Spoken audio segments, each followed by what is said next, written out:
What's the heat? ODing on the beat, we on can't flow. We outside. We outside with it. That temperature's getting hot, we take it outside. You run your mouth up in this club, we take it outside. I got my killers with me, you won't make it outside. Outside, cause we outside. Before the COVID had the mess and we was outside.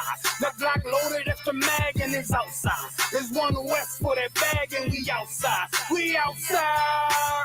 I got the world in the palm of my hand. One West leave stretch, do it live on the gram. Had a whole world viewing. Click and subscribe. Had them niggas off the block, tell them shooters they want a job. I just put them on the payroll. When I get control them, I just mold them like they Play-Doh. Soldiers giving Halo, trying to get up at them pesos. 40 cows send you out of space, Jeff Bezos. And Jeff Bezos, leave you all boxed up. All cause my delivery. I be on that prime shit. Take you time to get with me. Got me like Vladimir. Treat you like the Ukraine. Raid your little city, now you boating like Usain. Scope costs more than the rifle. I got new aim, fresh kick, spit with the blick. Not my shoe game. Used to have a dirty 30 tied to a shoestring. Now I got the Ruger 5 and 7. That's my boot thing. That temperature's getting hot, we take it outside. You run your mouth up in this club, we take it outside. I got my killers with me, you won't make it outside.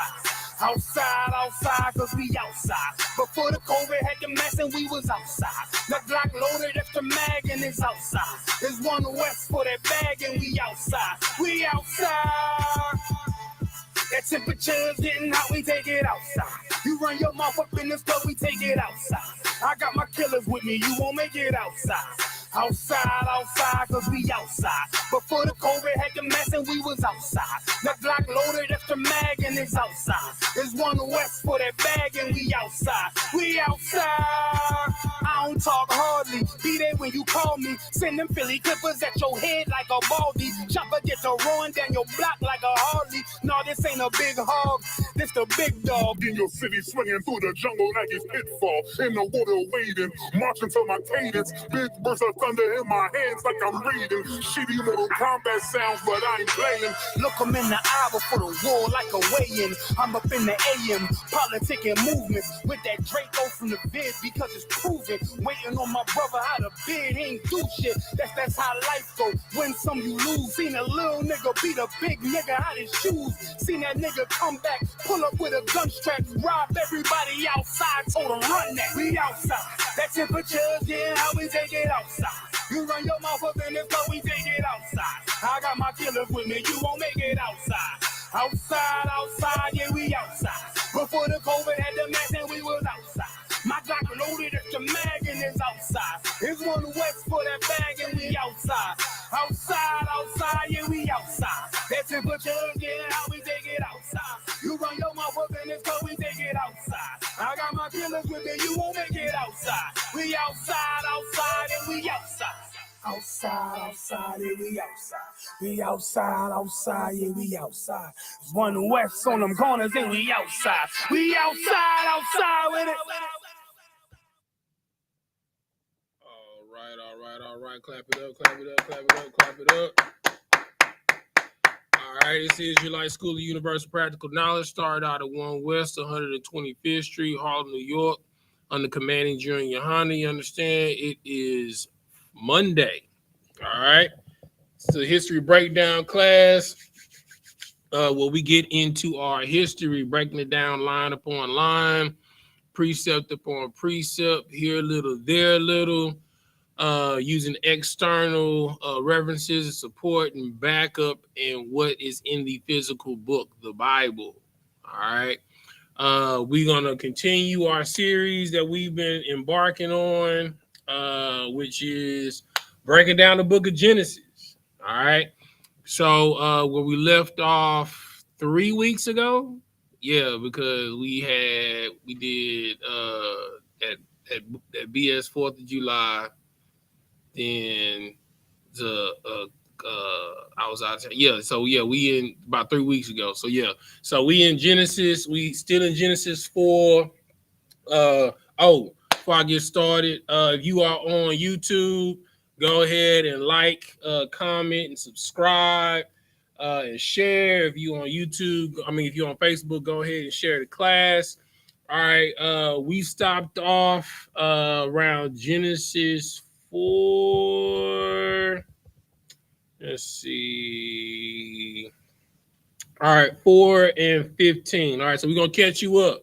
All right. So from Genesis 4 and 1 to 4 and 14, that's a story where Cain slew Abel. The reason why Cain slew Abel is because he was jealous, right? The little brother upstaged the big brother. You understand?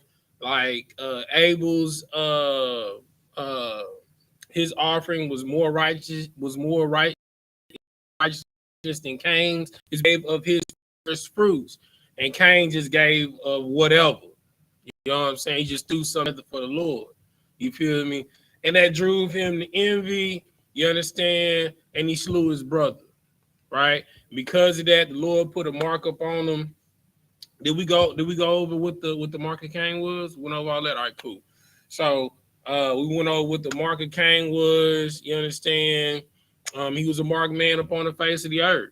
You understand? He was like, where I'm gonna go, people gonna seek to kill me. You understand? The Lord put a shroud around him, because anyone that put a hand upon Cain, it was gonna be visited back upon them sevenfold. All right, so this is where we are. So we're gonna start at Genesis chapter 4 and verse 15. When you got it, go ahead and read. This is the book of Genesis, chapter 4, verse 15. Mm-hmm. And the Lord said unto him, therefore, whosoever slayeth Cain, vengeance shall be taken on him sevenfold. Mm-hmm. And the Lord set the mark upon Cain. He did what? Set a mark upon Cain. Mm-hmm. Lest any finding him should be slain, should kill him. Mm-hmm. All right. So since we went over it, we're just gonna review real quick. All right, what is the mark of Cain?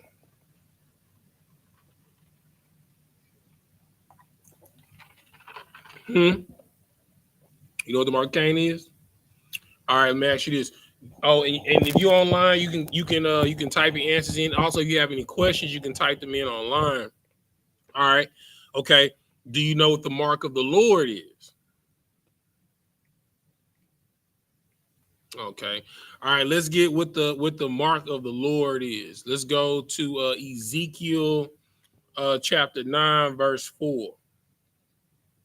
All right. So that we can better get an understanding of what the mark of Cain is and what it isn't. Let me see. Is that Ezekiel or Ezra? Let me go to that might be Ezra. Let me go to Ezra 9 and 4. It might be Ezra. See Ezra 9. The assembly upon him and the words of God, Israel, transgression, blah, the heavens, the man to his knees, and the bullshit and face. No, that's Ezekiel. Ezekiel 9 and 4. Yep. When you got it, go ahead and read it. You got it? All right, go ahead. This is the book of Ezekiel, chapter 9, verse 4. Did you press the power button on the thing so they can hear you?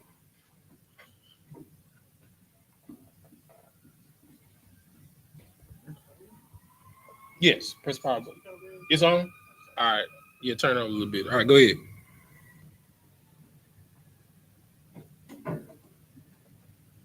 Ezekiel chapter 9, verse 4.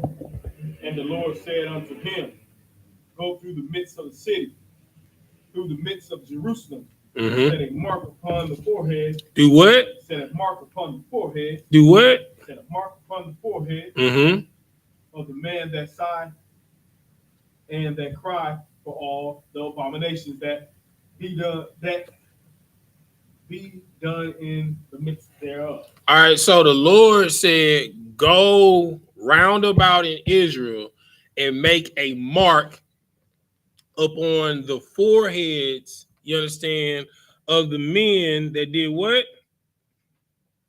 That sigh and cry for the abomination. You understand? Men that were upset and angry of the abominable things that were going on in the earth, right?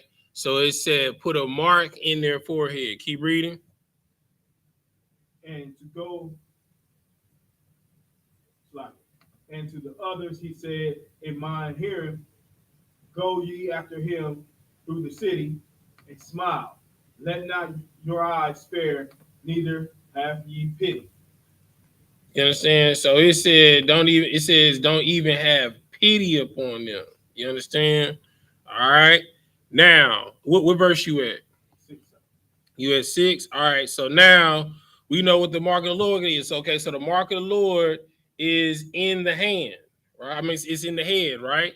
Okay. So is that mean, is it a physical mark in the head? What is it? All right, let's find out. Let's go to the mark of the beast. Maybe that might help. Let's go to Revelations 13 and 17. Mm-hmm.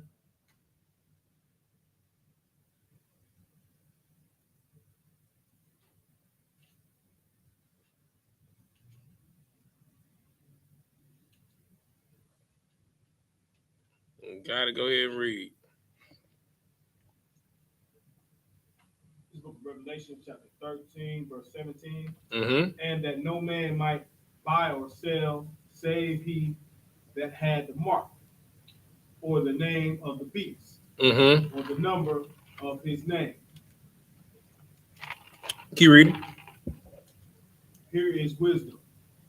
Oh no, stop right there. Okay. So the mark of the beast, you can't buy or sell with it, right? It's also a mark that's that could be in your hand. This mark is also in your head as well, right? So what do you think this means? I'm giving you the cliff notes because I'm not doing, because I haven't done a whole class on the breakdown on what the mark of the beast is.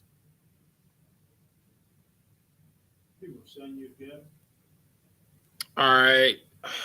I mean, me telling you this parable is, hold on, somebody said the lack of pigment or leprosy. Yeah, you can say that. You can say that because Cain's mark was a outward, it was an outward mark, right? But Cain's mark was also a spiritual mark as well. So, right, so like prime example, so the mark of the Lord is in your head and it's in your hand, right? So it's as a man something, he's something. As a man, but what does he do before he does it? No, as a man, no. As a man thinketh, so he does, right? So the mark of the Lord, the mark of the beast first starts here in the head, right? So that's why in Ezekiel, it says, mark them who are detested by the things that are abominable, right? So in order for you to feel angry about the things that are abominable, it has to be something that's in your mind, right? What's in your mind? The law, statutes, and commandments of the Most High God. That is the mark of the Lord, because as a man thinketh, so he does. What do you do with your hands? You work, right? You know what I'm saying? If you know pork, shrimp, crab, and lobster is unlawful, you're not gonna do it. You're not gonna eat it. You're not gonna use your hands to eat it. You see what I'm saying? Right? Same thing with the mark of the beast, right? When you take on the spirit of this world, you have a sexual deviant mind, you're gonna do sexual deviant things, right? When you have a malicious mind, you're gonna do evil things, right? If you have on your mind, like a dude walk in, it's like, man, he coming in here thinking he's shining on niggas. I'm gonna get a drop on that boy. You feel me? You're gonna rob him. You know what I'm saying? So you have the mark of the beast because it's in your mind and it's in your hand, right? Because as you think, so shall you do, right? And if you have the mark of the beast in that time, that's the only way you're going to be able to eat, because you got to be able to move and think and do like the rest of the world does. But remember, Christ said to be in the world, but not of the world. You understand? So, like the brother said, I mean, his name on YouTube, his name is Blackly. You know what I'm saying? He said, think it. You know what I'm saying? Do it. Right? So what was Cain's mindset? Death. Right? It's the first murder ever documented. Right? So what he thought, you understand, was going to be a physical representation of what was going to be taking place on him. You feel me? So that mark that was given to him was a mark on his pigment.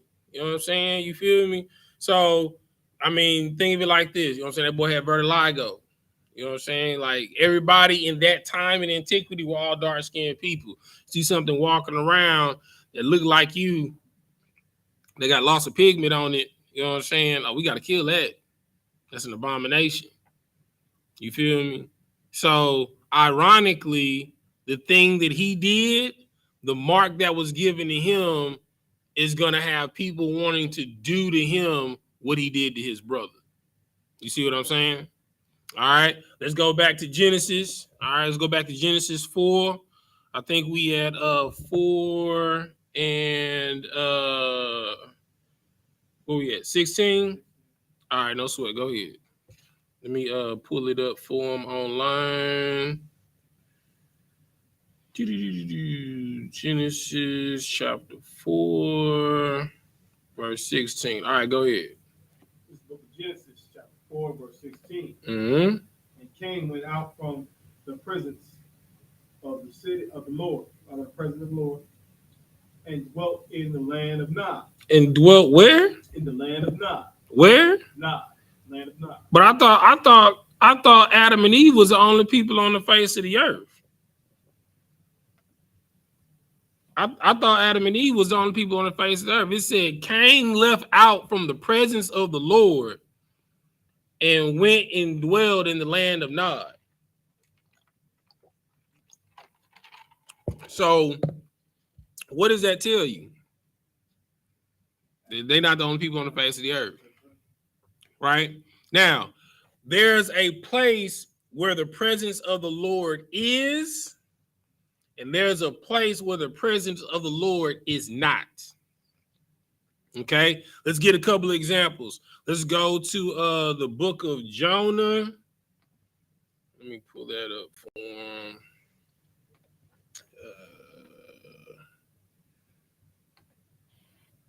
KJV Bible. Let's see. We're going to go to the book of Jonah. Chapter 1, you go verse 3. Mm-hmm. This is the book of Jonah, chapter 1, verse 3. Mm-hmm. But Jonah rose up to flee unto Tarshish from the presence of the Lord. And went down to Joppa and he found a ship going to Tarshish. So Jonah went where? Start over.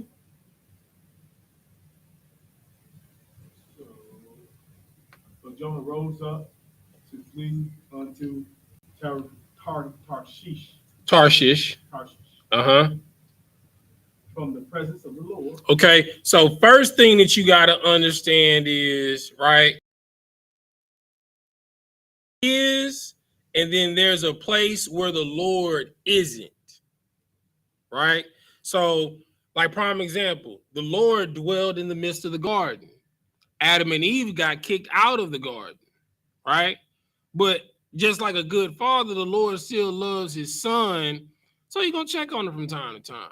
So Adam was still under the blessing of the Lord. He just, the earth didn't yield his strength to him anymore. He couldn't walk up to a tree and say, tree, give me grapes. And the tree, here you go, Adam. You know what I'm saying? It wasn't no more of that. He had to till the ground, all of that. But Adam was still blessed. You know what I'm saying? It's just that he didn't have rulership anymore. You know what I'm saying? Adam was king. Adam was the first king on the face of the earth because he had dominion. What does dominion mean? Rulership over the earth, right? So now he's kicked out of the Garden of Eden, but the Lord still with him. The Lord still check on him from time to time. So wherever Adam is, that's where the presence of the Lord is, because that's where the law, statutes, and commandments are. That's the spirit of the Lord, right? So now you have Cain, right, who's just been cursed by the Lord, right? And then it says he leaves from the presence of the Lord. Now, wherever the culture of the children of Israel are, or in this case, where we restore the Adamites are, that's where the presence of the Lord is, right? Now you got the Serpentites, you know what I'm saying, the other nations, right? Because mankind was allowed to thrive for 1,000 years before Adam came on the scene. Because we know this, a day to God is 1,000 years, according to Paul, and mankind was created on day 6, and we know that Adam wasn't given the breath of life till day 7, right? So that's a minimum of 1,000 years in between there, right? So there's peoples all on the face of the earth at this point, at least 1,000 years worth of people, right? So this is where Cain went. So wherever Adam is, that's the presence of the Lord. Wherever Adam's not, the presence of the Lord isn't, right? Just like with Jonah, that boy Blackley said the beastites. You know what I'm saying? Like, so in this case with Jonah, the Lord sent Jonah to Nineveh. The presence of the Lord is at Nineveh. He's like, nah, I'm gonna go to Tarshish. So he tried to escape the presence of the Lord, you know what I'm saying? So he wouldn't have to do the Lord's will.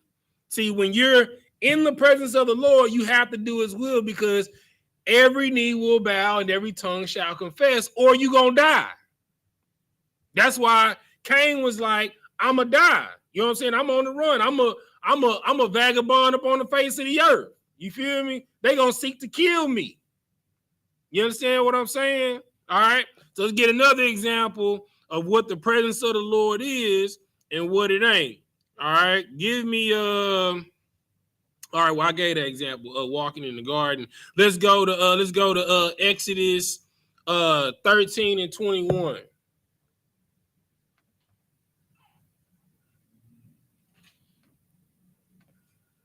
All right. And this dealing with Moses right here. Let's go to Exodus 13, 21. When you got to go ahead and read it.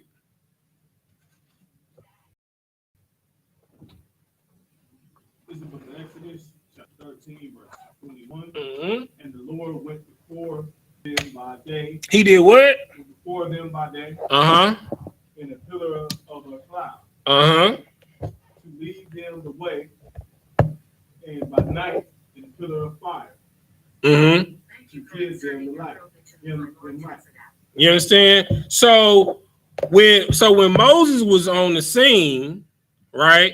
When he led the children of Israel out of the land of Egypt, you understand, he led them by a cloud by day, a pillar of smoke, right? And then a pillar of fire by night. So wherever the children of Israel were, that's where the presence of the Lord was, right?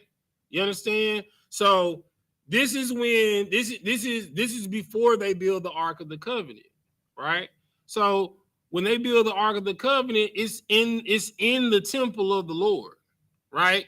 Back then they created a tent that sat, you know what I'm saying, at the head of the camp, and the presence of the Lord would hover over that tent. You understand? That's where the priests would make their sacrifices and stuff like that. You feel me? So wherever that Ark of the Covenant was and wherever it went, that's where the Lord was. You know what I'm saying? It was almost like a homing beacon, like do do do do do do do.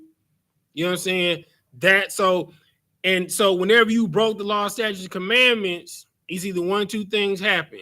You were killed, separated from the nation, or you were kicked out of the camp and separated from the nation.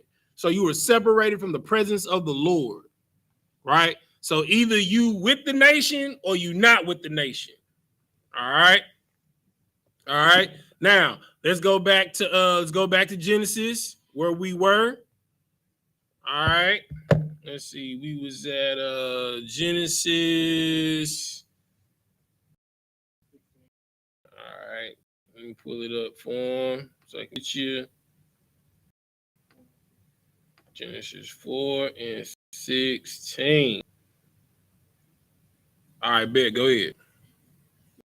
This book of Genesis chapter 4:16. And Cain went out from the presence of the Lord Mm-hmm. and dwelt in the land of Nod, Mm-hmm. on the east of Eden.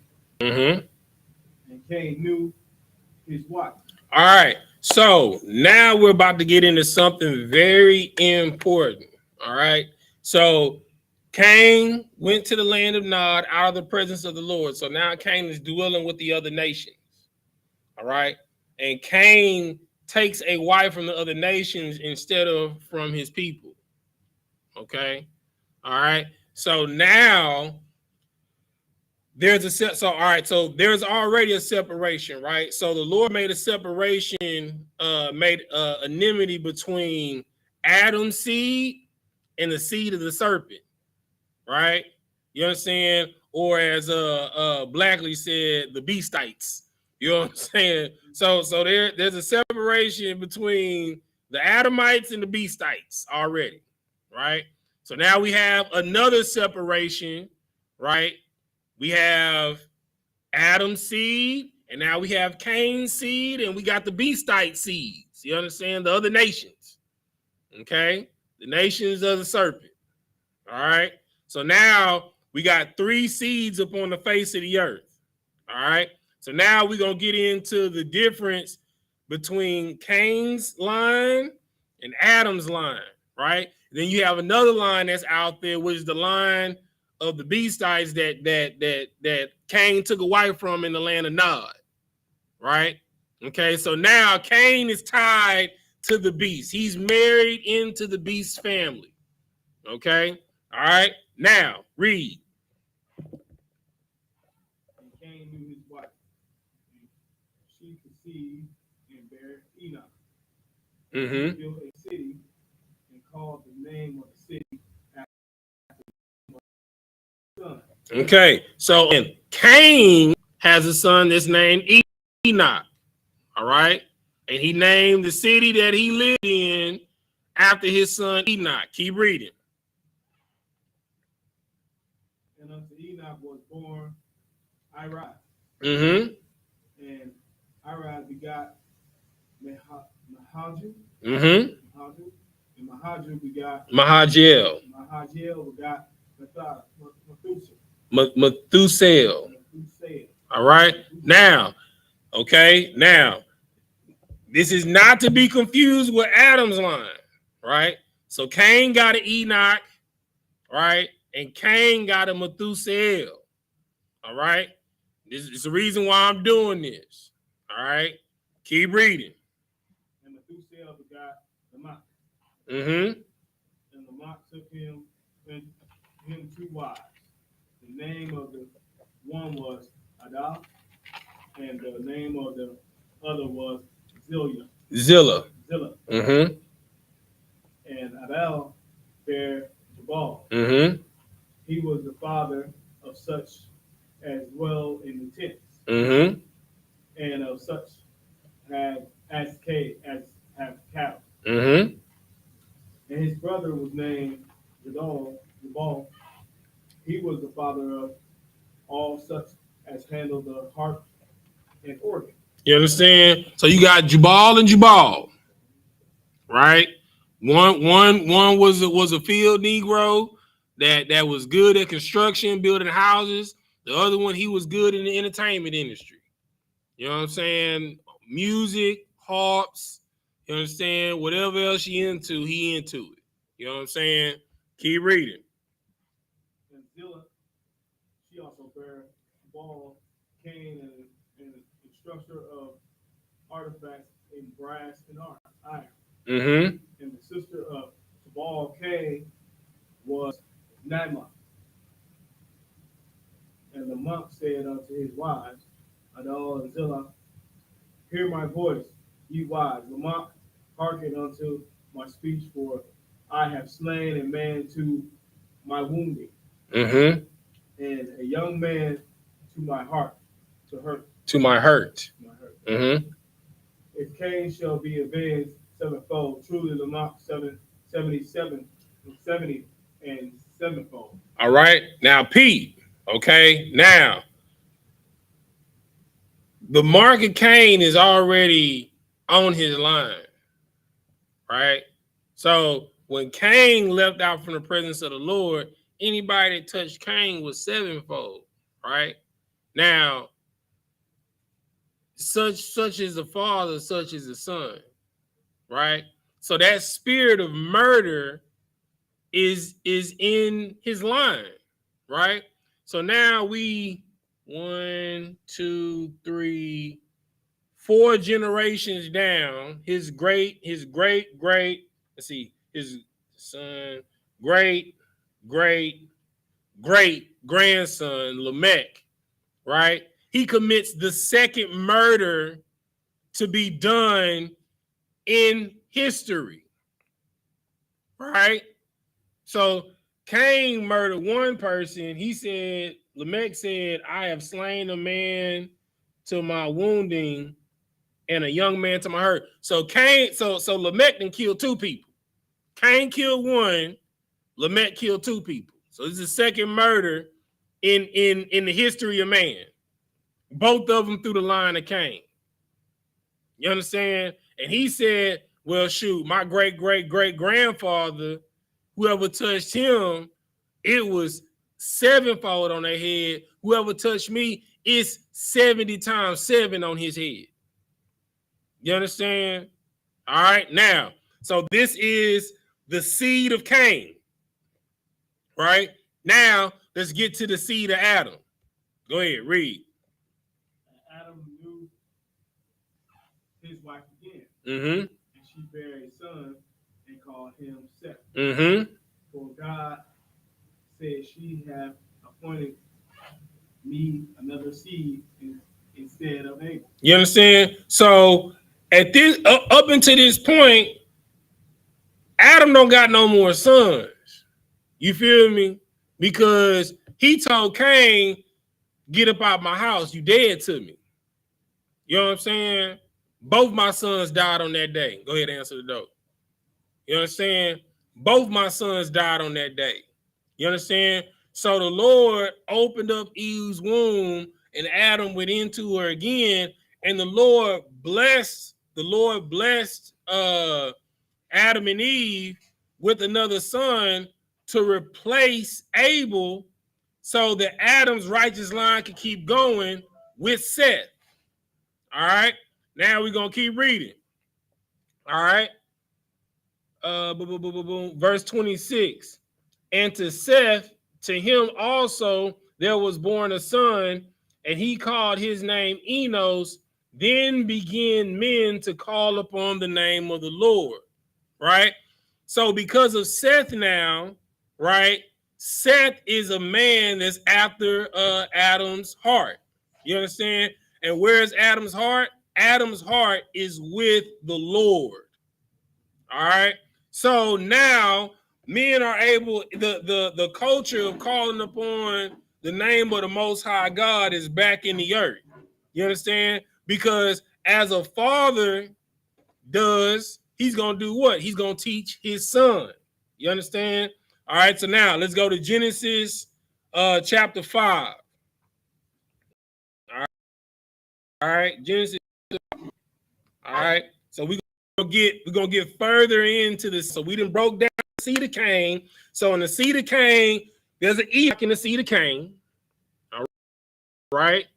There's in the seed of Cain, right? And then Lamech, you know what I'm saying? He didn't one up his great-great-great-grandfather Cain. Instead of killing one person, he didn't kill 2 people. So now whoever touched his line now, it's on their head 70 times 7. All right. Now we're gonna breeze through So we can get deep out. Let's see, it's 6:45. We can go through them. All right, so go to Genesis 5:1. Yeah, you got a phone or something, bro? You got the Bible app on your phone? Shoot, here. Hey, little bro, get so you can read along. There you go. All right. So we Genesis 5:1. This is the book of Genesis, chapter 5, verse 1. Mm-hmm. This is the book of the generations of Adam. The what of Adam? Generations of Adam. All right. So this is the line of Adam. This is the seed of Adam. All right. Go ahead. In the day that God created man in the likeness of God. All right. So we know what it means. All right. So we broke it down all the way from Genesis 1 now 5. All right.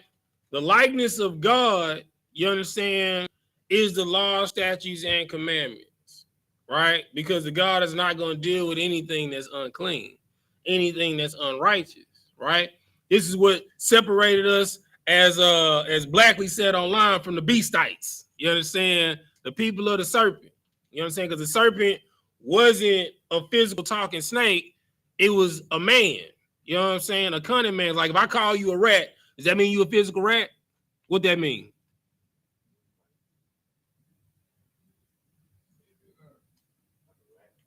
Like, okay, so if I say you a rat, what that mean? You a snitch, right? You got the character to do anything but some cheese. You understand? So you a rat, you a snitch. You know what I'm saying? So the people in the Bible, these your ancestors, so they talk like you. So if I say, hey, bro, don't hang out with him, he a snake, what that mean? Right, he'll bite you, right? You understand what I'm saying? So that's what the serpent did to Adam and Eve, right? He beguiled them because he was more subtle than any beast in the field, right?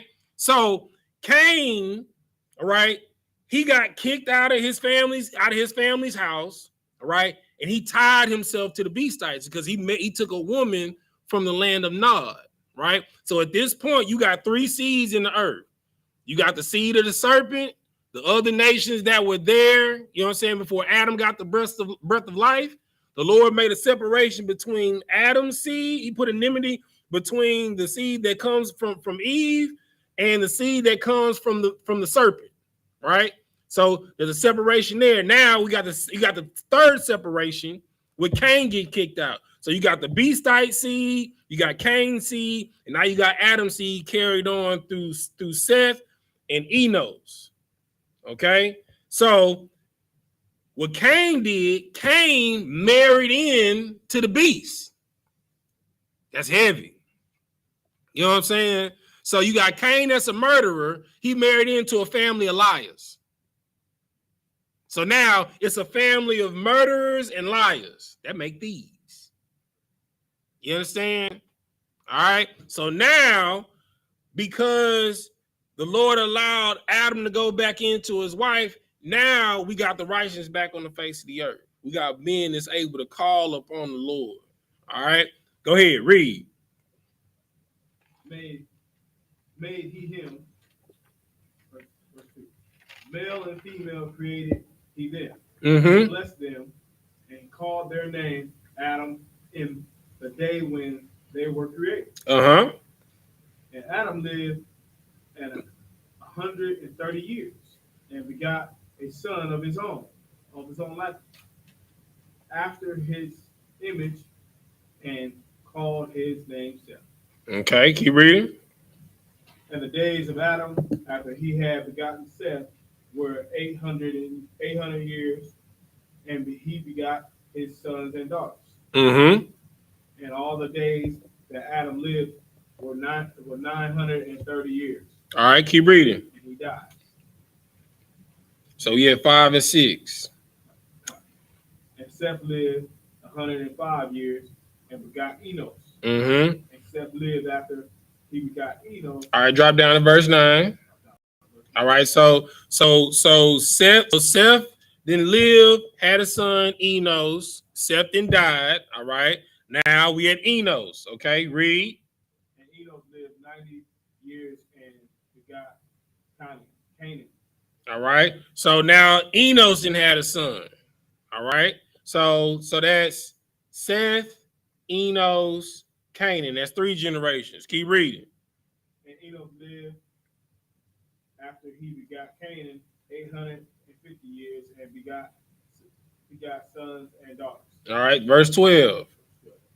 And Canaan lived 70 years and begot Mahalalel. Mahalalel. All right. Okay. Boom. So Canaan had Mahalalel. Cain lived. He died. All right. Drop down to 15. And Mahalalel lived 65 years and begot. All right. So we got Seth, Enos, we got Canaan, Mahalalel, we got Jared. That's 5 generations. All right. Read. And Mahalalel lived after he begot Jared 800 years. All right. Drop down to verse 18. And Jared lived 160 and 2 years, and he begot Enoch. He begot who? Enoch. All right. Now, in Cain line, it's only 1 generation. You got Enoch. All right. So Cain's firstborn son is named Enoch. All right. Now, 6 generations in Adam's line. So Adam's great, his 4th grandson, which would be equivalent to the same grandson age with Lamech. All right. Okay. His name is Enoch. So we got 2 Enochs in 2 different lines. All right. So you gotta remember this. All right, because there's a distinction between the 2 seeds. All right. You know, fake Israelites and Christians, they'll have you believe that this is the same person. It's not the same person. It's 2 completely different people. All right. Keep reading. And Jared lived after he begot Enoch 100 years and begot his sons and daughters. And all the days of Jared were 960 and 2 years, and he died. And Enoch lived 60 and 5 years, and begot Methuselah. Begot who? Methuselah. All right. So now, you had on Cain's line. Let's see. Let me pull it up. I got the clip notes right here. You know what I'm saying? So in Cain line, you got Enoch, Irad, Methujael, and then Methujael gave birth to Methusael. Right? Now on Adam's side, you got Jared, Enoch, and then you got Methuselah. Right? So it's very important that you know these names, because if not, you'll be easily beguiled. Okay? There are 2 different seeds, and we're going to get into why. Well, it's technically 3 seeds on the earth right now, but we're dealing with Cain and Adam's seed, and we're going to get into why this is important. All right, keep reading. And Enoch walked with God after he begot Methuselah. He did what? He walked with God after he begot Methuselah. You understand? So we got Seth, Enos, Canaan, Mahalalel, Jared, Enoch, right? So that's 7 generations of men calling upon the name of the Lord, worshiping the Most High God, right? Enoch keeping the same traditions Adam kept. This is important for you to know. You understand? That lets you know the spirit of the Lord and the service of God and the presence of the Lord is only where the line of Adam is. You understand? Where the line of Cain is nothing but murder and liars. Okay? Keep reading.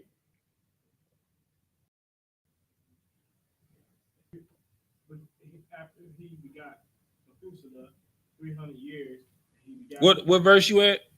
22. Okay, go ahead. I'll start from the top. Book of Genesis, chapter 5, verse 22. And Enoch walked with God after he begot Methuselah 300 years and begot sons and daughters.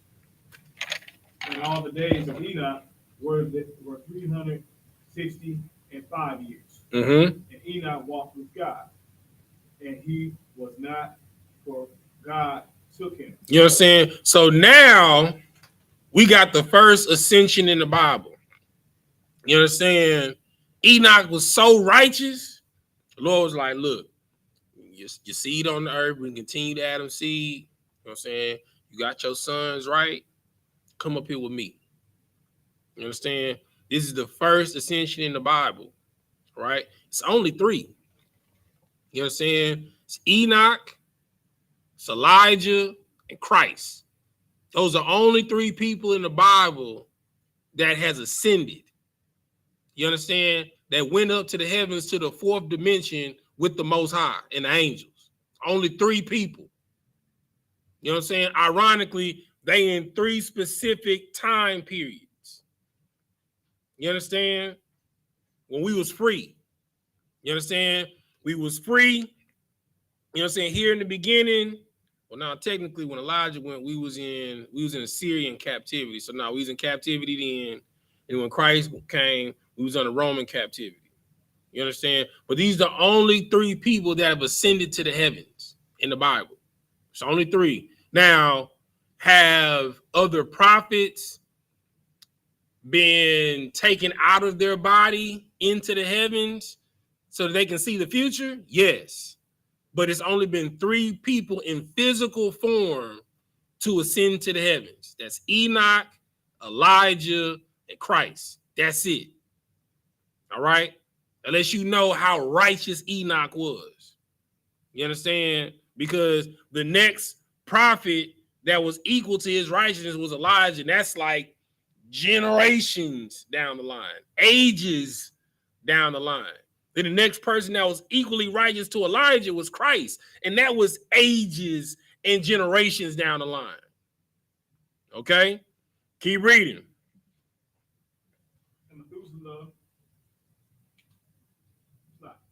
it's the book of Genesis chapter 5, verse 25. And Methuselah lived 187 years and begot Lamech. Now wait. So in both the lines, there's an Enoch in both the lines, right? You got a Methuselah, you got a Methuselah, and you got a Methuselah in each line, and now you got a Lamech in each line. All right, Lamech in one line, double homicide, Cain, right? Then you got Melech, you got the Lamech, who's the son of Methuselah, who's the son of Enoch, who is the wisest man at that point in time. And I'm pretty sure the reason why Methuselah lived so long, because he had the wisdom of his father that ascended up to the heavens with the Most High and the angels. You know what I'm saying? Methuselah is the oldest person that have lived on the face of the earth. He outlived Adam, all of them. You know what I'm saying? He lived till he was 900 years old. You understand? They lived a lot longer then because it wasn't a lot of people then, right? And as we gonna read on, the Lord is going to cut their lifespan in half, okay? Because there's no need for them to live that long anymore, right? Because there's more people upon the face of the earth, more workers, you know what I'm saying? More people do the will of the Lord. So if you live longer, you're going to overpopulate the earth. So there's no need for you to live that long anymore. Okay? Keep reading. And Methuselah lived after he begot Lamech 782 years. And begot sons and daughters. And all the days of Methuselah were 960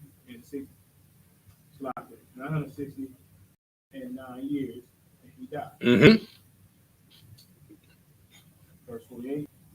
And Lamech lived 182 years and begot sons. And he called his name Noah. All right. So you got Lamech in the line of Cain, you know what I'm saying?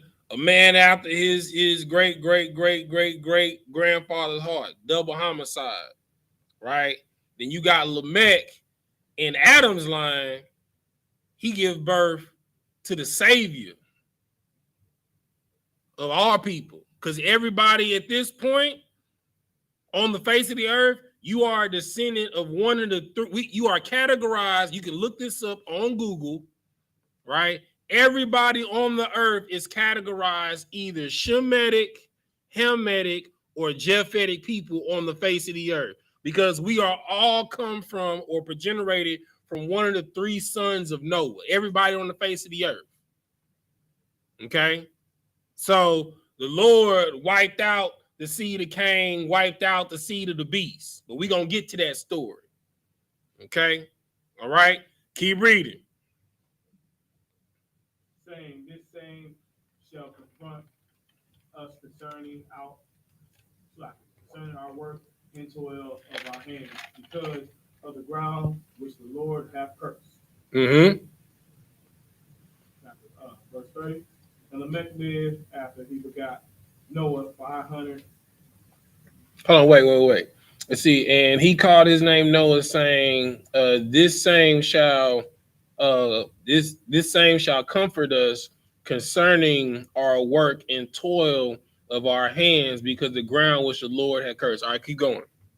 And Lamech lived after he begot Noah 595 years, and he begot sons and daughters. Mm-hmm. Now, P, right? This is just like the genealogy in Matthew, right? So the genealogy in Matthew is hitting the major people. That doesn't mean these are the only people that were born in the line of Adam. Because as you can see, each person said they had sons and daughters. But the specific person they're talking about carried the torch of the Spirit of the Lord to the next generation. You know what I'm saying? He would be considered OG status. You know what I'm saying? He big dog on the block. You understand? So you had Seth, top dog. You understand? You had who came after Jared? You had let's see who came after him. So you had Seth, big dog, Enos, big dog, Canaan, big dog. And that's not to be confused with Ham's son. You understand? This is Canaan's, you know what I'm saying? Adam's son in the line of Adam. You know what I'm saying? And you got Mahalalel, you understand? And then you got Enoch, Jared, Methuselah.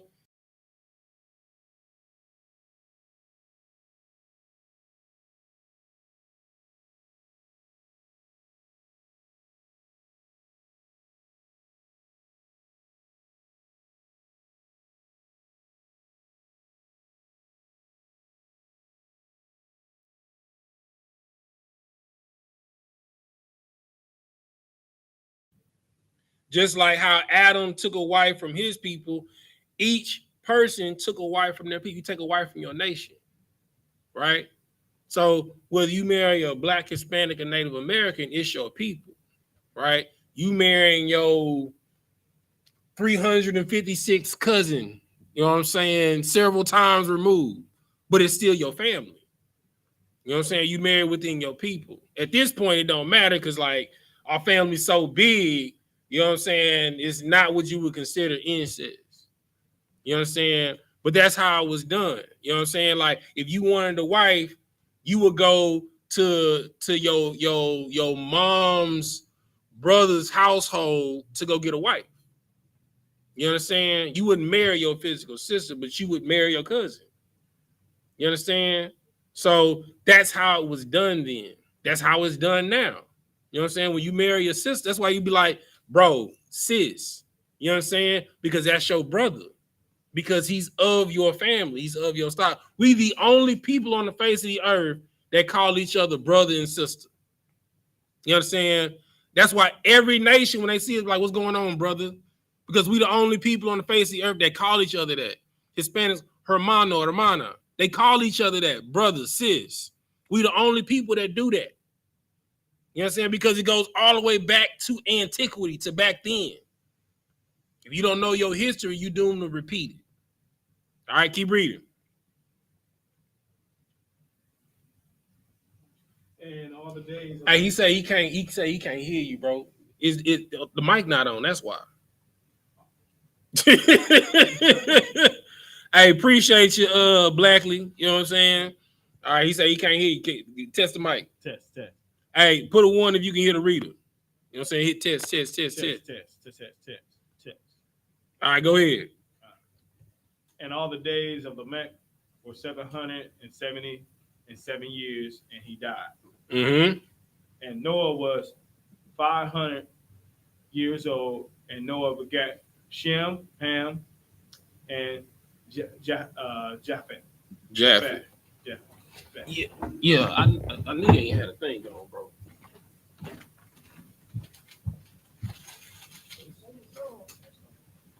It's not that strong. Say check. Check. My check. Test. You gotta be like real close. Kind out of line. All right, no sweat. All right, bet. All right, so now, all right, we in chapter 6. All right. So just make sure when you read, bro, just for the sake of the people that's online, just read real loud, all right? Like you at camp. All right. So now we getting into the nitty gritty. All right. So now we know. All right. He said he can hear you now. All right. So now we got 3 lines upon the face of the earth. You know what I'm saying? You got the Beastites, the Cainites. You know what I'm saying? Line of Cain, and you got the Adamites. Okay, right? The Beastites and the Cainites, they done married in together. All right, so they mingling. Okay, so now we in the midst of it. All right, so now let's break down. It's gonna get real deep. All right, so let's go to chapter 6, verse 1. This is the book of Genesis, chapter 6, verse 1. Uh-huh.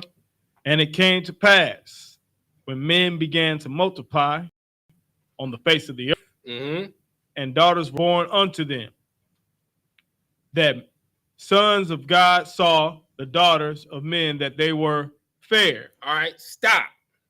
All right. What I want you to do is I want you to turn the camera to the board for me.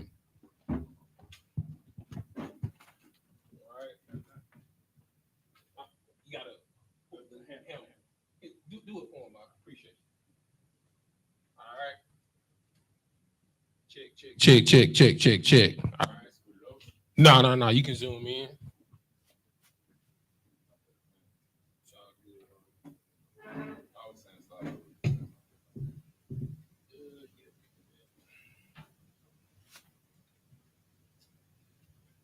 All right.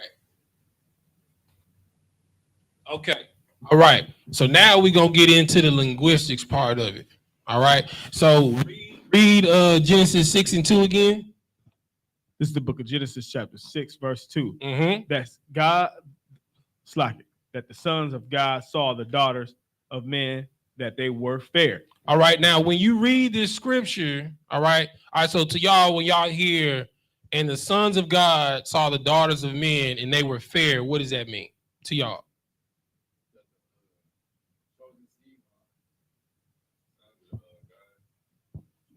Okay. So the chosen seed line is what? The ones that were chosen by God. All right. And the daughters, so who are the daughters of men? The ones that's not really chosen. All right. So this is how you know this. All right.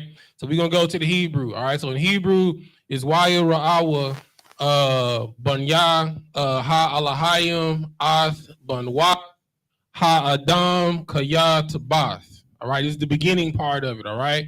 So based off our prefix, all right. So we got the ha and the wa, right? So that's and he. All right.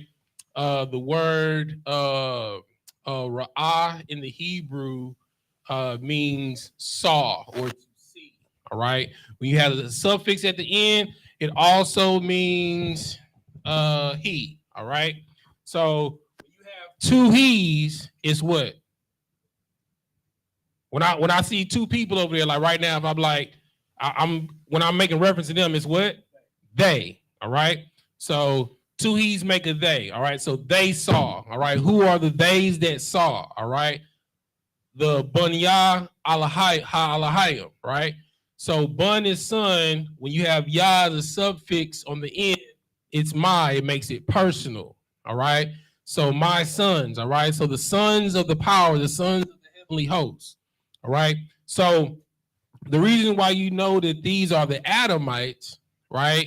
When you go back to the class on Genesis 1, when it says in the beginning and God created the heavens and the earth, it's not talking about the Most High. The reason why we know that because the word that's there is Alahayim, right? So when it says and God created the heavens and the earth, it's talking about the heavenly hosts, the angels, right? Remember the analogy that I gave. So the Most High is like the architect, right? Christ is the general contractor, and then all the angels are like the subcontractor. You got a framer, you got somebody who does floors, you understand, so on and so forth. Let's swap mics real quick. No sweat. All right, so the sons of the heavenly host, because the heavenly host is the ones that was roaming through the garden, right? So when it said, and God was walking through the garden, that word God right there is Alahayim, right? So the heavenly host was talking to Adam and Eve when they were dealing with the serpent, right? It wasn't the Most High. No man has seen the Most High except Christ. Nobody. You know what I'm saying? So whenever you hear and God said and the Lord said, it's an angel, because the word angel means messenger. It's Malakia in the Hebrew, my messenger. Okay? All right? So we have Bunya. When you see this line right here, it's called in a juxtaposition. It means these two words are closely related, right? So my son has to deal with the heavenly hosts, right? So Alahayim actually physically means powers, but it's talking about the heavenly hosts, the angels. When you read it in English, it's God. All right. So these are the sons of God, my son, the sons of God. All right. Then you have Bun Wath, right? So of course, son is Bun, but you have Wath. Wath is a feminization, right? Just like you have Malak is king, then Malak Wath is kingdom, right? Because a king rules over his subjects. So the king is dominant, his subjects are feminine, right? Because they serve him, right? Same thing, Ak in Hebrew means brother. Akwath is sister. It's the feminization of a brother, which is a sister. So right here, we have Bunya or Bun, which is son. Then right here, we have Bun Wath, right? Which is daughters, right? Okay. All right. So we have, and they saw the they're talking about, and the sons of man, and the sons of God, the sons of the power saw, all right, your daughters, right? Whose daughters? Ha-Adam, all right? The man, right? So the man that they saw, or whose daughters, were either the Beastites or the Cainites, all right? The daughters of Cain or the daughters of the beast, right? And they look good. Go ahead. The beast is the serpent, right? The reason why I'm saying beast is because the man was described as a serpent, right? Okay, it's not a talking snake. It's a physical man that talked to Eve, that beguiled her, right? Basically, it's like your woman going out to the club, you know what I'm saying, with her homegirls, hey, shorty, you sure looking good tonight, man. You mind if I buy you a drink? You know what I'm saying? He beguile her, buy her a drink, get the libations up in her, you know what I'm saying, get some spirits up in her and try and talk out that box. You know what I'm saying? That's what the serpent did. That's what a nigga does. A nigga catch your wife by herself, not by her strength, her power, her man. He's gonna try and beguile her and see how strong she is, if she really with you or for you, or if she for the streets. You understand what I'm saying? All right. So we have Ha-Adam. Now, ironically, Adam is the same word for Adam, right?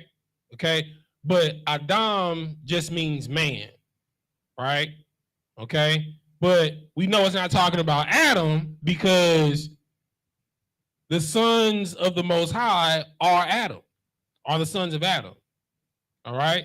These are the sons of the Most High, right? Because the sons of Adam were the only ones that were given the breath of life, the law, statutes, and commandments. And we know that because the reason why the fight between Cain and Abel was because of the sacrifice of the first fruits. How did Abel know to give the first of his fruits of his harvest? Because that's a commandment of God. So that means we know that Adam had the law, statutes, and commandments and taught his sons.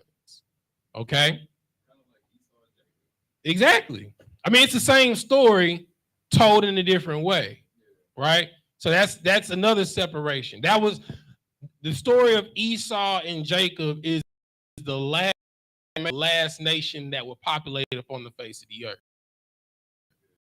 Right now, we deal with first three nations on the face of the earth. Go ahead. What's your question?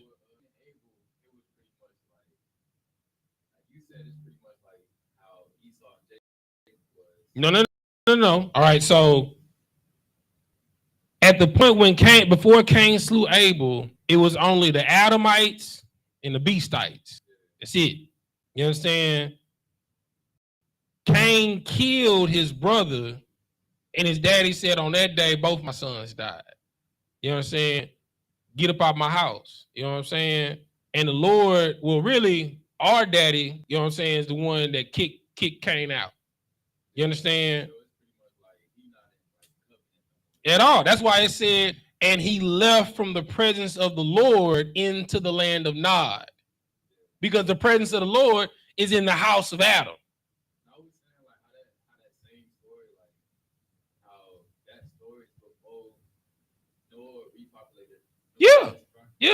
Yeah, for sure. Because what you have to understand is the choice seed. That's why I use the example of the OG, right? Right. But even in the family line, there's a more righteous than everyone else. You know what I'm saying? It's the big brother. You understand? So in this case, Adam, Jared, I'm giving the major ones. Adam, Seth, Jared, Enoch, Methuselah, Noah. And then from Noah, Shem, Abraham, Isaac, Jacob. Okay? All right. So this is how you know there's a separation between two seeds right here. All right. So you have the sons of God, which are the Adamites, and then you have the daughters of men, which are either the Cainites, or the Beastites. You know what I'm saying? It doesn't really tell which one it is, but we know Cain married into the beast. You know what I'm saying? All right. Now, turn the camera back over here. We're gonna go back to the board. You know what I'm saying? All right. Turn. You bring it back over. Back it out. Boom. Perfect. All right. Okay. All right. Go ahead. Keep reading. Oh, hand on the mic. It's a good mic. He got the bad mic. All right. Go ahead. No, you good. I got a mic right here. Genesis, chapter 6. Turn the mic on. This is the book of Genesis, chapter 6, verse 2. That the sons of God saw the daughters of men, and they were fair. Mm-hmm. And they took them wives of all which they chose. Mm-hmm. And the Lord said, my spirit shall not always strive with men. All right. Now, Pete, okay, this is also a mistranslation, right? So in Hebrew, it says that my spirit will not always strive in men. Okay. So this is also why it's very important for you to learn the Hebrew, right? Okay. Because that word right there, instead of ha-adam, right? It's ba-adam. So ba is a prefix. It means in, right? Go ahead. So the spirit of the Most High, like when a man wants Go ahead, speaking to the mic so I can hear you online. So the spirit of the Most High is whenever a man want to achieve righteousness. Yes, right, because I use the example with the mark of the Lord. As a man thinketh, so he does. Yeah. Right. So the scriptures have to be in your inward parts, right? In Jeremiah 31:31 with the new covenant, he says he's gonna write it down on a tablet in your heart, right? But the word heart in Hebrew means mind, right? It's not talking about the physical thing that pumps blood into your body, right? You know what I'm saying? Like whenever someone tells you to follow your heart, they're not telling you to follow this. They're telling you to follow your mind, how you feel, your mind, right? So when as a man thinketh, so he does. So the mark of the Lord is here, right? So righteousness is the breath of life, right? It's the truth, right? It's the law, statutes, and commandments, and it was established all the way with Adam, right? So here it's a mistranslation. It says, and the Lord said that my spirit shall not always strive with man. It says that my spirit shall not always be in man, right? So that means there's going to be a falling away from the law, statutes, and commandments, right? Because they're going to stop thinking about the commandments that Adam gave Seth. You understand? Seth passed all the way down to Jared. Jared gave to Enoch, and Enoch was more righteous than all of them. So righteous that the Lord took him up. Hold on. Hold your thought. You understand? And then Enoch passed it down to Methuselah. You know what I'm saying? Methuselah passed it down to Lamech, and Lamech to Noah. You understand? So there's going to be a falling away. And this is how it always happens. How it always happens is the parent is always stronger than the great-great-great-grandchildren, right? Like, prime example, there are no more men in the earth like my grandfather. You understand? Men don't know how to change tires, change oils, change transmissions, timing belts. You know what I'm saying? Fix the siding on the house, roofing on the house. You understand? Fix the carport. You know what I'm saying? Also know how to backhoe the 40. You understand? You feel me? How to shift and shuck corn, wheat, chop down sugar cane, how to slaughter animal, fish. You know what I'm saying? Men aren't like that anymore because men don't have to be like that anymore because you've been given a lap of luxury. You don't know what it's like to ride a horse to get where you got to go. You can just drive a car. You know what I'm saying? The average Negro don't even know how to put a harness on a horse, let alone a saddle. You understand? Somebody give you a horse, you're going to be looking crazy. Like, man, I don't even know how to. You don't even know how to put the bit in the mouth. You know what I'm saying? You don't even know how to break a horse. My grandfather did. You know what I'm saying? And now here we are, you know what I'm saying, 3 generations down. I mean, I'm blessed that I know how, but my cousins don't. I know how to make wine. My cousins don't. All my uncles and my great uncles know how to make wine. You know what I'm saying? They know how to make whiskey, White Lightning. My cousins don't because they grew up in a lap of luxury. It wasn't no need. See, back then, they created their entertainment. So you had an uncle that knew how to play the guitar. You know what I'm saying? Majority of your uncles and your grandparents knew how to sing because they was out there. They was creating entertainment. You know what I'm saying? Hell, shoot, these Negroes don't even know how to play spades and dominoes. You know what I'm saying? So the longer and longer the line goes without getting checked, the weaker it gets. You understand? So that's why the Lord is saying that my spirit is not going to be in man always because they're going to forget because they're pampered, they're spoiled.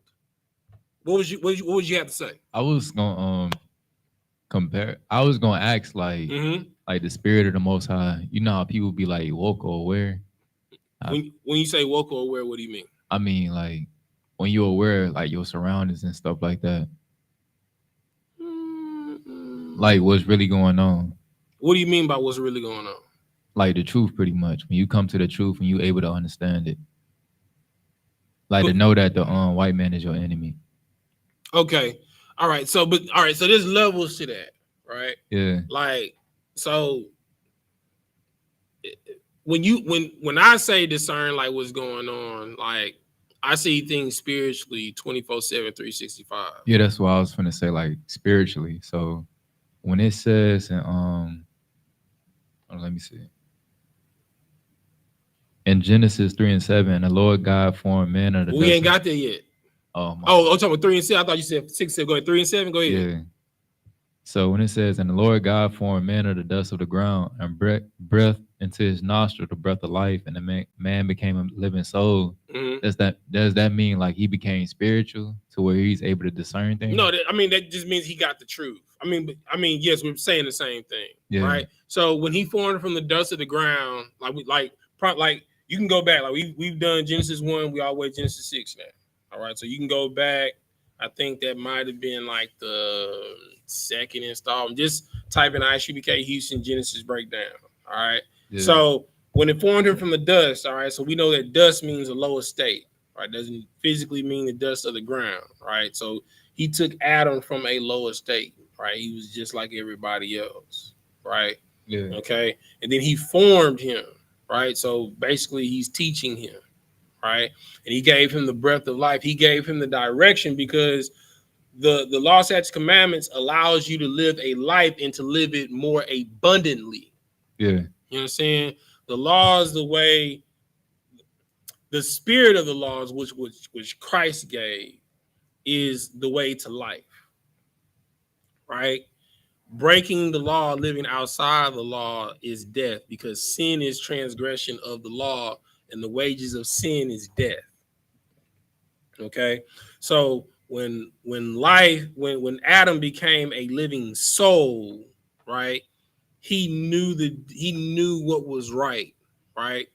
And because he ate from the tree of knowledge of good and evil, yeah. You know what I'm saying? Now he knew what evil was, because your father would have it to where all you know is good. Just do what I say. Just cut the yard, wash the dishes, clean your room, make your bed. You know what I'm saying? And your mind be like, dang, man, he tripping, bro. I mean, I just want to go. I just want to play PlayStation. I just want to go play with my homies, want to ride bikes. You know what I'm saying? But you don't understand. He teaching you how, when you become a man, how to keep your house. You understand? And then he tell you, don't go down there and hang out with John and them. You know what I'm saying? Matter of fact, I don't want you past the third house on the street. Don't go down there by John and them. But what you do, you go over to the John house. You understand? John and them, his mom and daddy, they smoke so much, the walls in turn beige. You understand? They don't sweep, they don't mop. You understand? They don't wash their dishes, so they got roaches. You understand? They got clothes everywhere. You understand? So it got a stench in there, it stink. So now you know the difference why your daddy told you not to do it, but you've been in John house, so you smell like smoke. So when you go home, your daddy like, who the hell been smoking? You smell like smoke. That's like what happened with Adam and Eve. And when it said, the Lord walked to the garden, where are you? And they was like, and Adam was like, well, I hid myself because I was naked. Well, who told you was naked? You understand? Why you smell like smoke? You've been down there at John house where I told you not to go. You know what I'm saying? Now you know the hard way of why you shouldn't have did what I told you not to do. You could have just did what I told you to do. You know what I'm saying? You'd have been good. You have to worry about all of that. You know what I'm saying? But no, you had to know for yourself. You know what I'm saying? So now, since you don't want to follow the rules of my house, get out here and get it by the sweat of your brow. You figured it out on your own. But even with your daddy kicking you out of your house, he make room for you to still take care of yourself. Okay, you can't stay in the house no more because you want to be grown. You want to do what you want to do. But I tell you what, if you finish high school, you understand, you go to college. While you in college, I'll help you get a job. You understand? That's what Adam going through. Adam got kicked out of the house. He got to get a GED. You understand? You know what I'm saying? He got to go to college. You know what I'm saying? Instead of just working in the family business. You know what I'm saying? He graduated high school. He got a job working in the family business. Nah, I ain't going to give you the family business. You know what I'm saying? Nah, you're going to have to work it out. You got to work it out on your own. But I'll get you a job, though. You understand? But you're gonna have to get your diploma. You're gonna have to go to high school. You don't have to go to college. And while you in college working on your college diploma, getting your bachelor's, I'm gonna help you get a job. So Adam did what his daddy told him to do while he was kicked out of the house. He got his life together. You know what I'm saying? He had to go to jail for a little bit. You know what I'm saying? Work it out. You feel me? But he got his life together. So because he got his life together, Seth on track. Seth back on track like he in his grandpa's house. Yeah. You know what I'm saying? So, and it said when Seth was born, it said, and men began to call upon the name of the Lord again. Right? So he back, you know, because grandson good at Papa's house. You know what I'm saying? Go ahead. So it's like the curses that was in Deuteronomy 28. Well, we ain't there yet. It's not like the curse. This is something completely different. This is a curse, but it's not that curse, right? Because these curses followed all the way to Noah. So the curse of Adam, we still got the curse of Adam because we Noah, right? But when Moses came on the scene and we got delivered and we got our culture back and we formulated and became a new nation again, became our culture, right? We got all the culture back. We got all the laws. We got our legislation. We got our Declaration of Independence. We got our Articles of Federation, all of that. We came together, became a nation again, right? Now, as a nation, we got bylaws, right? You break these bylaws, you consider a traitor, and these are the punishments based off of the level of what type of traitor you are. You understand? The wages of sin is death. If you're a traitor to the United States, you die. They kill you. They hang you. You know what I'm saying? You die by gun squad. They don't even let you either get hung or you get shot. That's the death of a traitor. Right? Back then, you was getting stoned. You know what I'm saying? They bury you up to a certain point where your head sticking out like that, stone you to death. Or they put you in the pit in the valley, and they high above you and they stone you to death. It's a horrible way to die. Horrible way to die. You understand? All right. Any other questions? All right. No sweat. Let's go back to it. All right. So we back in Genesis 6. All right. 6 and 3. Finish reading 6 and 3. For that he also is flesh, yet his day shall be 120 years. All right. So right here, this is where the Most High or the angels, when they cut the lifespan of man. Because you got Noah, he had Shem, Seth, and Shem, Ham, and Japheth when he was 500 years old, right? And at this point, he says that my spirit is not gonna always dwell with men, right? Because they're gonna end up messing up. You feel me? So I'm gonna cut their lifeline. Really, it was more than half. It's like by 3/4. He said they only gonna live 120 in 20 years. You understand? I was finna say a good scripture to bring out was when it said the breath of the Most High is wisdom. But what does that have to do with their lifespan getting cut? Like it's like how it said the spirit of the Most High would not always dwell with man. Well, but that's not the reason why their lifespan got cut. Right, so the reason why their lifespan got cut because at this point, the earth is starting to get populated. So it's no reason for you to live 500 years anymore, 900 years. You know what I'm saying? Because think right now. Think of every person on the face of earth right now lived 900 years and everybody had children. And we'll go through all our resources. You understand what I'm saying? Right? So now, up to this point, we still got a righteous line. You know what I'm saying? Everything good, but the Most High is seeing with each generation, you know, everybody ain't following the OG. Big bro. You know what I'm saying? Everybody ain't following big bro status. You feel me? People want to do their own thing. So it's okay, well, shoot. You know what I'm saying? My spirit ain't going to be in them for too much longer. You know what I'm saying? Because they starting to sin. That's what's happening. All right. Keep reading. Verse 4. Verse 4.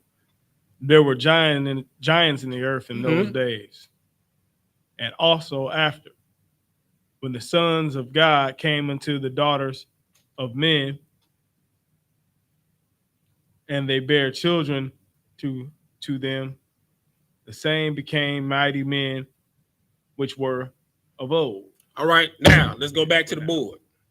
All right, bring the camera back over here. Bring the camera back over here. Get the mic.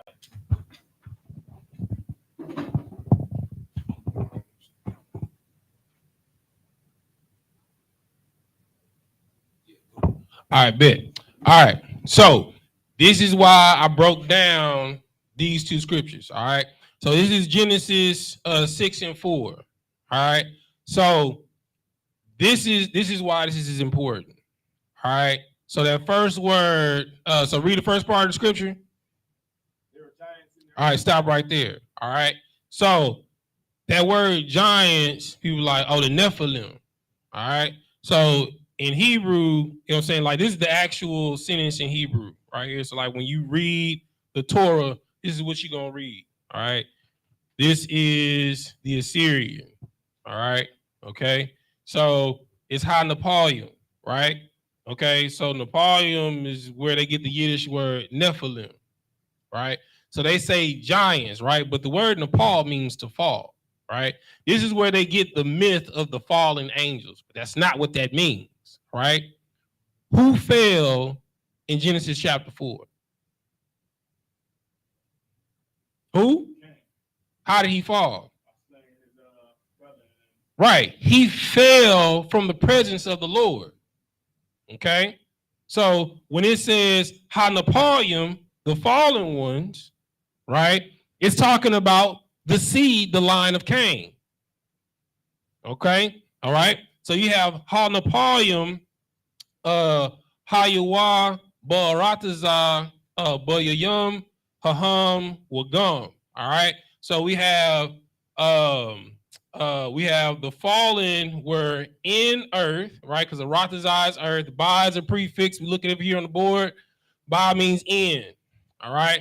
So you have the fallen were in the earth. All right. The seed of Cain is in the earth. Because remember, we got 3 seeds, right? We got the seed of the beast, right? The serpent, right? Which were the other nations, right? That were created on the 6th day, right? We got the Adamites, all right?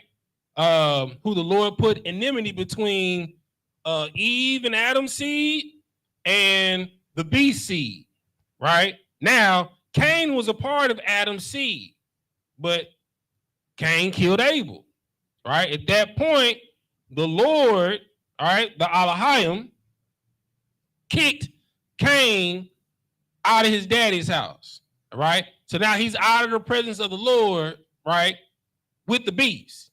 And then he married into the beast, okay? All right? So this is the fallen, right? Okay? Because Cain is the one that fell, right? He fell from the presence of the Lord, okay? So you have Ha-Nephilim, Hayam, Ba'arataza. The fallen were in the earth. All right. Bayayum in those days. All right. So Yawam is days. This is a conjugation in the present tense. And Yum is a pluralization. So Bayayum so the fallen were in earth in those days. All right.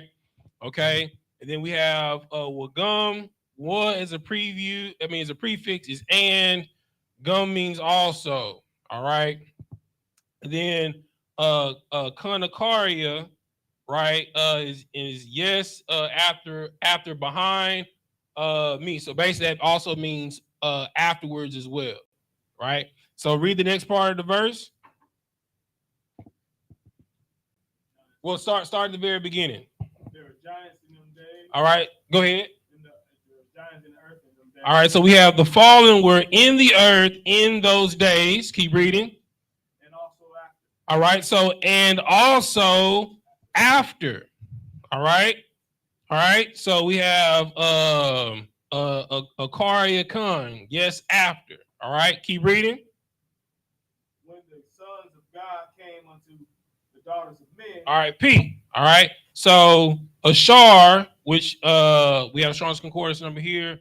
When, all right, so we have Yahba'awa, right? So remember. So when you have a Yah, which is he in the front, there's a prefix, We got what at the end, which is he as well. So when you got two he's, that's they. All right. So it says when they came or entered, all right. And who is it they're talking about? They're talking about the sons of Adam, all right? Because we have Bunya, which is the same thing up here. Bunya ha-alahayim, Bunya ha-alahayim, all right? So who are the sons of of Adam enter? All right, they entered into those daughters of who? The man. So who is the man of the daughter they entered into? The Hanapayim, the fallen, right? So we got Adam seed, we got the Adamites mixing with the Cainites, the fallen ones, the murderers and the liars. Exactly. Right? So we got the ones that got the truth mixing with the ones that don't got the truth. All right, put it back on me.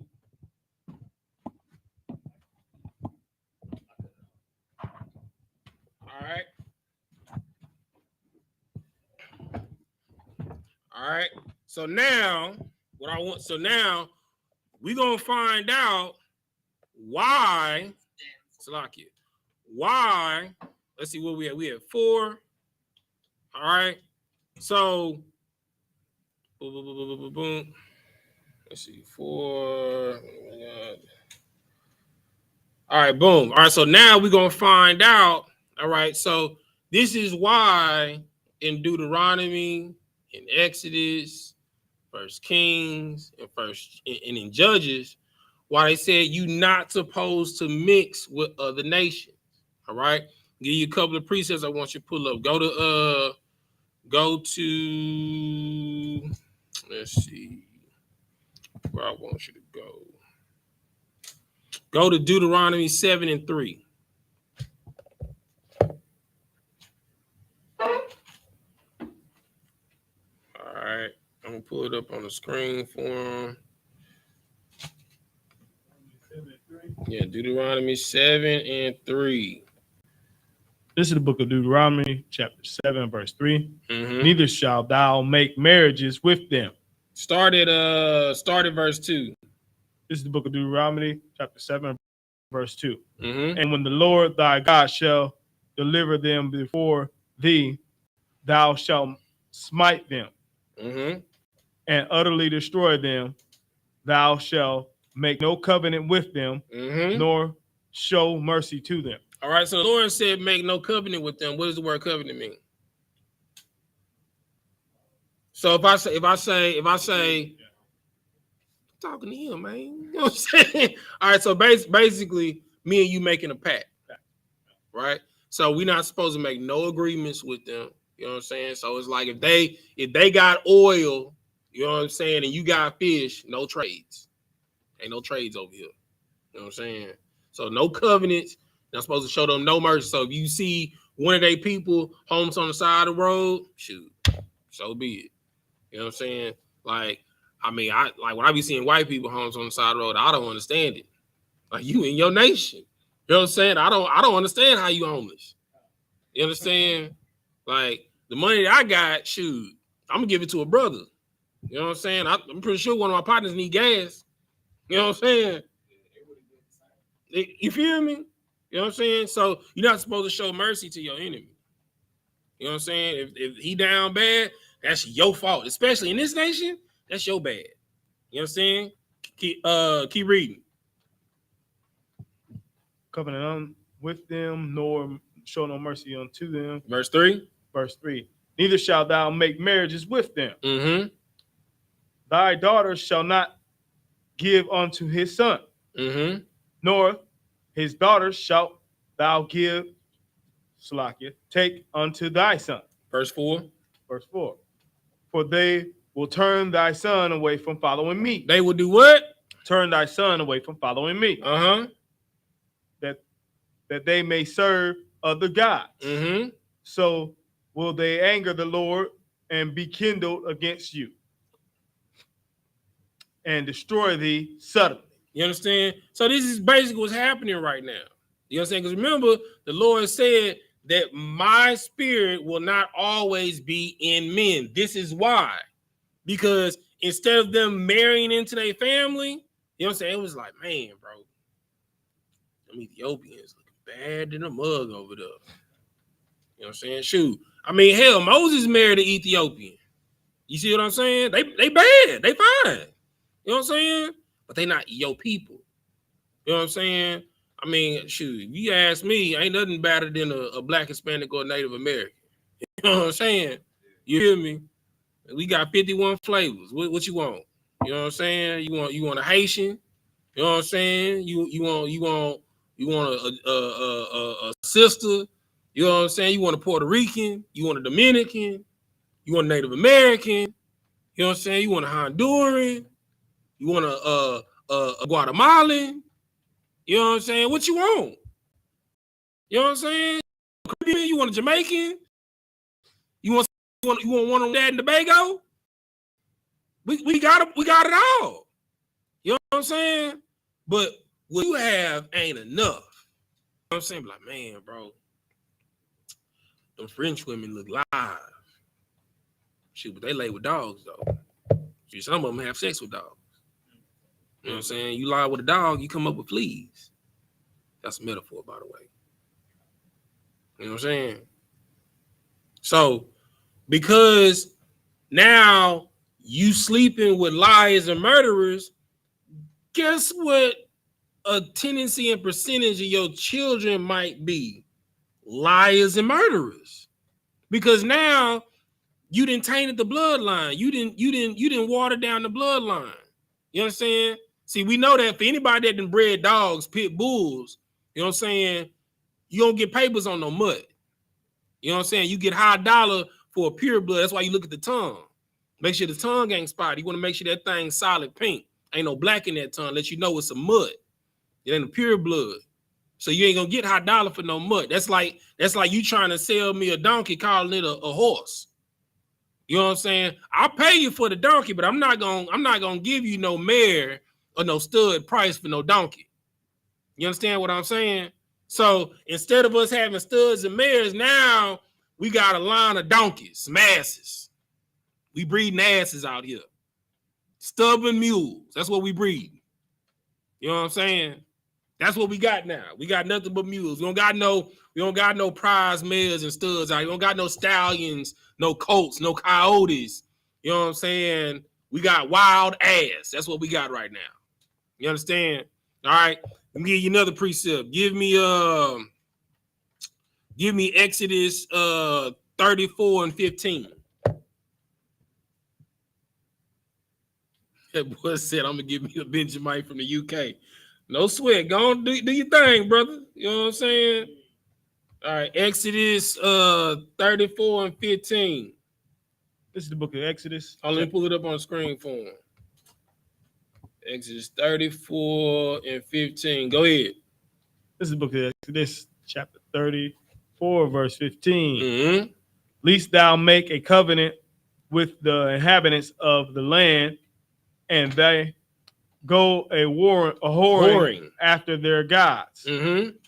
and do sacrifice unto their gods, and one call thee, and thee eat of this sacrifice. So now it's not only saying that you gonna follow their gods. Now you gonna mess up your dietary law. So now you're gonna live even shorter because you mixing pork, shrimp, crab, and lobster in your diet. Now you got gout.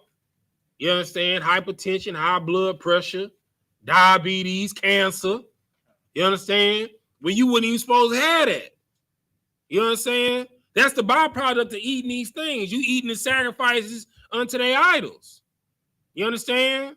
That's why, like when you say you want to be multicultural and experience all these cuisines, you know what I'm saying? You go to a Hawaiian restaurant, 9 times out of 10, majority of the food is pork. You understand? You go to an Asian spot, you know what I'm saying? You're gonna have eel, crab, you know what I'm saying? You might get some dog in there, yeah, some cat. You understand what I'm saying? You get your some mussels. You understand? All the abominations you ain't supposed to eat. You dealing with the white man, you be eating swordfish, monkfish, you understand? Crawfish, eating mud bugs. You understand? Why would you want to eat a mud bug, man? You understand? Their job is to eat the crap that's in the mud. They clean the mud, they clean the earth. Same thing with shrimp. You know, any crustacean, their job is to eat what floats to the bottom. So anything that's dead, excrement, fecal matter. You understand? That's what they eat. That's their job. They the trash men of the earth. Why would you want to put something dead that eats dead stuff in your body? You understand? You are what you eat. So you eating death. So when you get cancer, don't complain about it. Just knock off. She all right. Just knock off. She be all right. You understand? So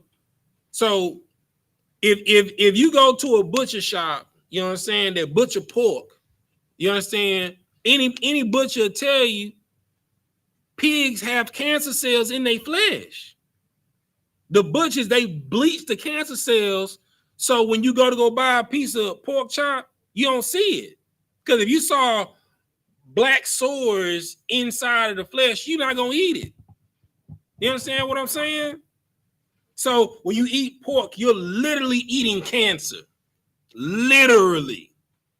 If when you went to go get that slice of bacon and you saw some little black little circles, you'd be like, man, what's that? You're not gonna eat that. You understand? You eating cancer. That's what you eating. You understand? You're eating a petri dish of bad stuff. A pig don't got no pores. The way you get rid of disease in your body is through urination, defecation, and through sweat through your pores. You understand? So a pig is a petri dish for bad stuff, man. You're eating death. That's what you're eating. Right. You understand? Put it like this. A pig's flesh and body is so volatile and so septic. You understand? In olden times, they would when they were trying to siege a castle, they would herd pigs. They would dig under the castle to the foundation of the castle, and they would herd pigs into that hole and set them on fire, and the pigs would make a bomb. That's how septic their flesh is. You understand? It's fact. Look it up. They would herd a herd of pigs into a hole under a foundation, under a part of a castle, and they would set them on fire. And it would be a bomb. You understand what I'm saying?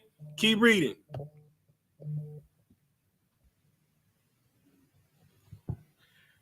And thou take of their daughters unto thy sons, and their daughters go whoring after their gods, and make thy sons go whoring after their gods. Thou shalt. All right, stop there. All right, so let's see what time it is. 7:53. All right. Okay. Let's go back to Genesis. Genesis chapter 6. Where we at? Verse 5.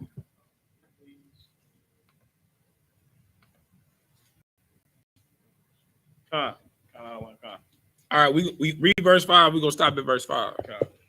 And God saw the wickedness of man was great in the earth, and that every imagination of the thoughts of his heart was only evil. So what is the imagination of the heart of men?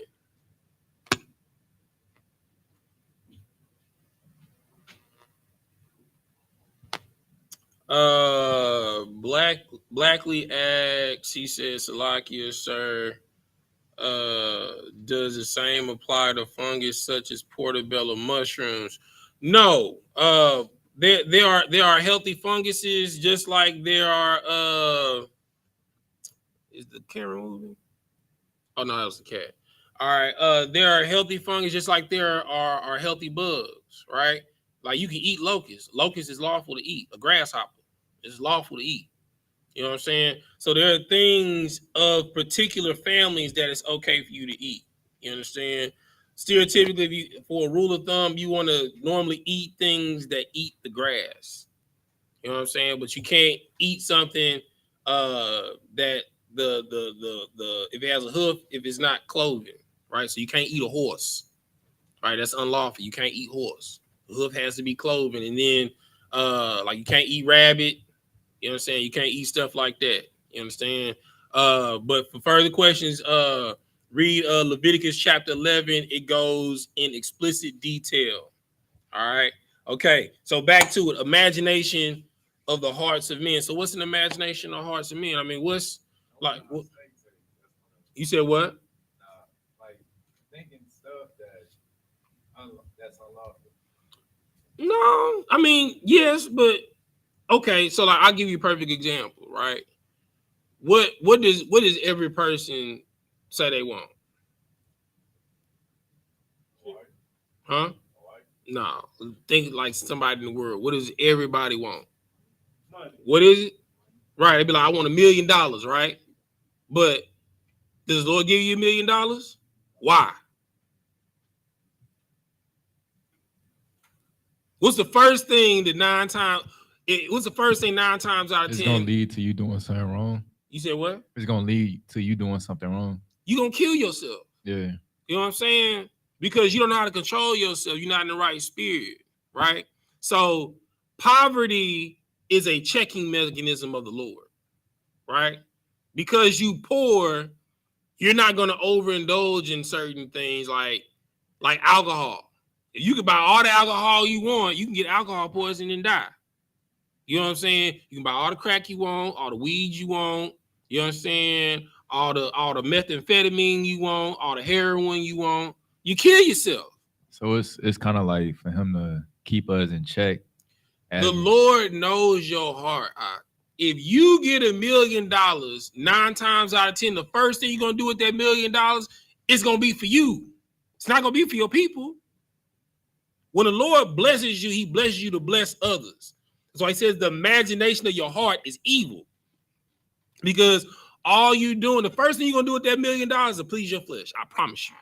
You're gonna go buy a car, you go buy a house, you're gonna go buy some jewelry, you're gonna buy something stupid, something that ain't worth nothing, don't mean nothing. It's just to make you feel good. You know what I'm saying? Some dudes don't got no stilo, you know what I'm saying, talk to no girl, so they're gonna go buy a girl, they're gonna buy a hooker. You lie with dogs, you're gonna come up with fleas, STD, AIDS. You understand what I'm saying? That's why it says the imagination of your heart is evil. You understand? So anything that you think of is evil. Like if I say, all right, what's your name, bro? Jamarion? If I be like, all right, Jamarion, hey, bro, I got $1 million for you. You know what I'm saying? What's the first thing you're going to do with $1 million? This is off the top of your head. Exactly. You know what I'm saying? It don't got nothing to do with your spirit. It's first thing you appeasing is your flesh, right? So let's go down the line, right? So you can go buy some new clothes, right? So now you bought all these new clothes. You can buy all these new clothes to be in the house, right? So now you're gonna want to go out, right? So when you go out, you know what I'm saying? You don't want to be in the bunk. You're gonna want to get a section, right? So when you get a section, right, you don't want to differentiate yourself from the other sections that's there. So you want to buy a lot. So now you got the fireworks going. You got the bottle girls coming to your section. So it's bottles on bottles on bottles. Now you're getting drunk. You understand? So now you're getting drunk. Now you're more susceptible to sleep with a hoe. You understand? Get robbed. You understand what I'm saying?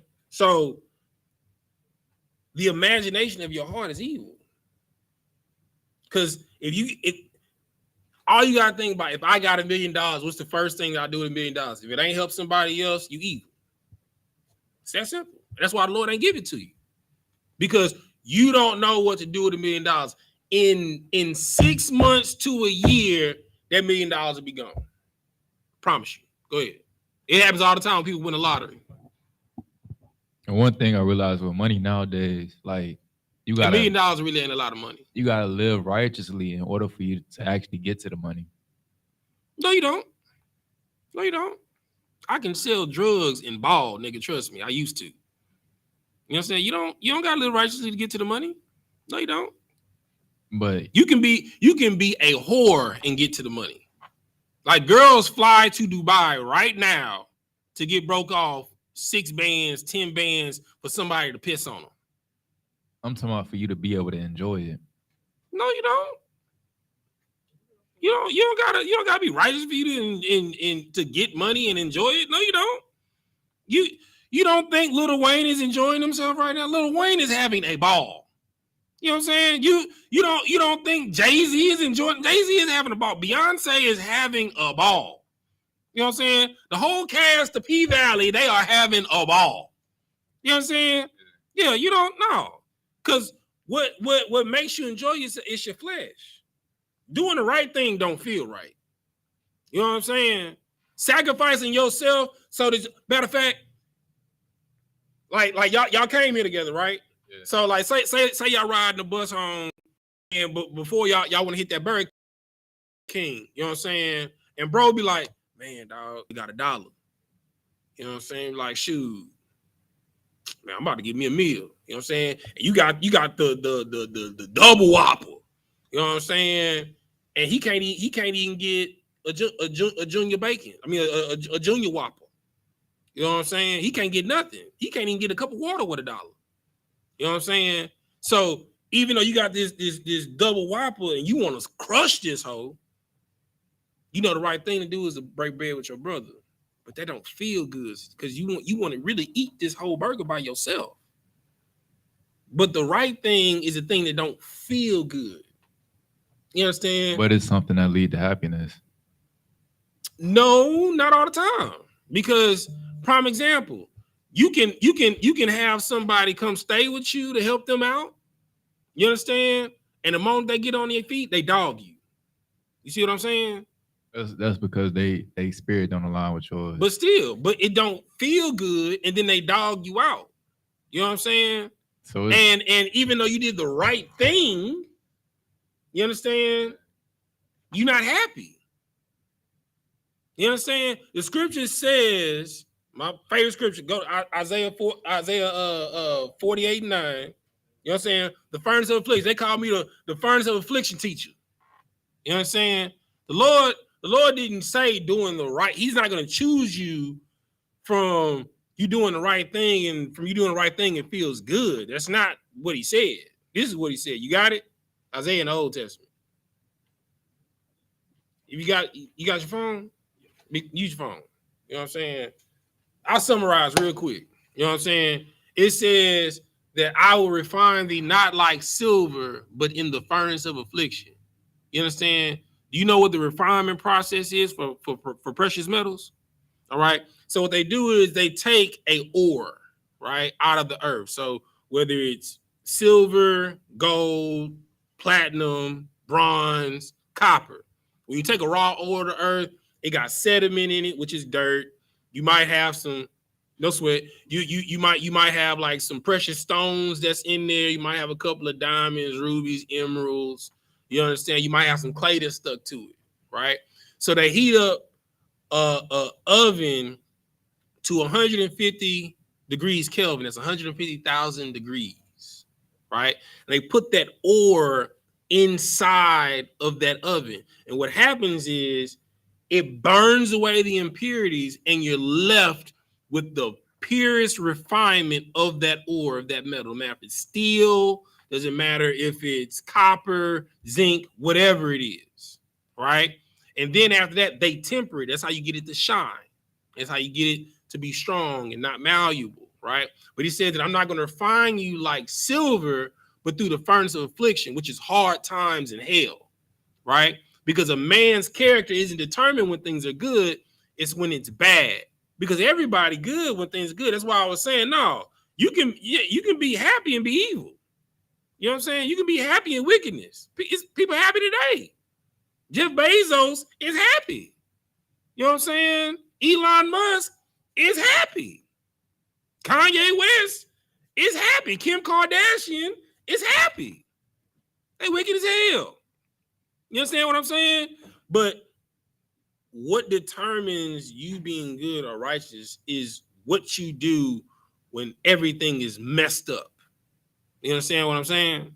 Right? So what you have to understand is the imagination of every man and woman's heart is evil. You understand? The way you know this is just ask somebody. If they think, no, I'm a good person, be like, okay, if you got $1 million, what would you do? If the first thing they say is something vain, like buy clothes, buy a car, buy a house, you understand? You evil. Because that's going to lead to other things. You see how I walk down, you want to sport your new clothes.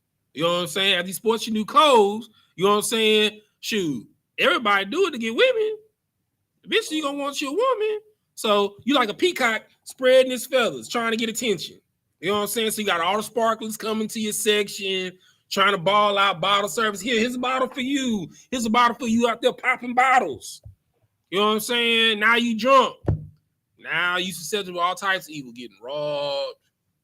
You know what I'm saying? Taking a woman home, making her your wife that shouldn't be your wife. She for the streets. You understand what I'm saying? All right. So we're going to stop right there. We're going to pick up here next week. You understand? This is Israelite School Universe Practical 9. Started out at 1 West 125th Street, Hall, New York, under commanding Jury YAHANNA. I'm going to say Amajim, which means to stand. All right. Sar, which means to turn. We're going to face the east. The east is this direction. We're going to say the Lord's Prayer. First in Hebrew, then in English. Repeat after me. Abanawa, Shabbat Shemayim, Kodash, Hayab, Shemkab, Yahweh, Malat with Kab, Taba'ab, Ratazayakab, Hayab, Aishab, Ba'aratazab, Kawab, Hayab, Bashamayim, Nathalanawab, Laham, Kal, Yawam, Wasalak Nawa, Kabawaf Nawa, Kasalak Nawa, Kabawathi Nawa, Wala'ah, Tabi'ai Nawa, Banasaya 1, Abal, Hawashai Nawa, Mayan, Rai, Kaya, Laka, Hamalakwa, Waha'Allah, Wahatapara, La'awalamyam, Aman. In the English, our Father, which art in heaven, hallowed be thy name. Yahweh, thy kingdom come, thy will be done in earth as it is in heaven. Give us this day our daily bread, and forgive us our debts as we forgive our debtors, and lead us not into temptation, but deliver us from evil. From thine is the kingdom and the power and the glory forever. So be it. Sar, which means to turn and face the front. You good, brother. All right, we're going to give a courtesy salute to the brothers. Men of Israel. Adi Shabbat. Majim. Rock. Yahweh Shim Yahushua Brakatah. Yadamatah. Sar. Turn and face sisters. We're going to give a courtesy salute to the sisters. Men of Israel. Adi Shabbat. Majim. Rock. Yahweh Shemar Thah Bashim Yahushua. Yadamatah. Dismiss.